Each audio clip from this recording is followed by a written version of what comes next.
पुस्तक का नाम है जीवन की खोज और सब दोस्तों के हैं। ओशो ने कितनी प्यारी बात कही है और इन लाइनों में बहुत सारी चीज़ें समझने की हैं। देखिए आपको क्या समझ में आता है और आप अपने जीवन में क्या बदलाव लेकर आते हैं, तो थोड़ा-सा आप ध्यान से सुनिएगा। लेकिन आपका सब कुछ अनजाने हो रहा है। अगर आप देखें कि एक आदमी बैठा है कुर्सी पर, अपने पैर को हिलाए जा रहा है, आप उससे पूछे कि पैर क्यों हिला रहे हैं? तो वह एकदम पैर को रोक लेगा। जैसे ही आप पूछेंगे पैर को क्यों हिला रहे हैं, तो उसका बोध पैर की तरफ जाएगा। वह खुद ही समझेगा कि ये क्या अब्सर्ड फ़िज़ूल का काम कर रहा हूँ कि मैं पैर को हिला रहा हूँ। वह एकदम एकदम से रोक लेगा और कहेगा कि मुझे कुछ पता नहीं, ऐसे ही कर रहा था, ऐसे ही हो रहा था।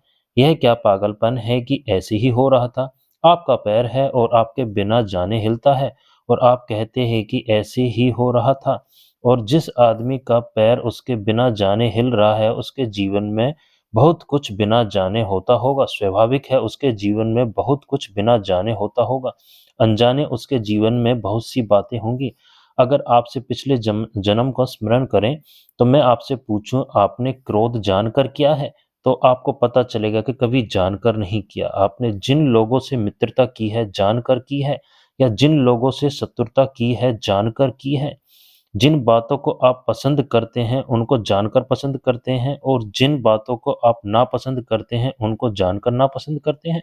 आप पाएँगे कि आपकी कोई पसंद, कोई नापसंद, कोई मित्रता, कोई शत्रुता कोई भी जानकर नहीं है। आप बिल्कुल वैसे ही हैं जैसे एक आदमी कुर्सी पर बैठकर पैर हिला रहा है। ऐसे ही ज़िंदगी भर पैर हिलाते रहते हैं और ये सारे काम बिल्कुल अनजाने में हो रहे हैं। आप बिल्कुल सोए हुए किए जा रहे हैं। अगर कोई पकड़कर ज़ोर से पूछे आप अपने किसी भी काम का ठीक-ठाक अकाउंट नहीं दे सकते हैं कि यह मैंने क्यों किया? एक भी काम आप एक भी काम का आप ठीक-ठाक ब्यौरा नहीं दे सकते हैं कि यह मैंने क्यों किया? क्योंकि आपने जानकर नहीं किया, आपसे हुआ है, आपने किया नहीं है।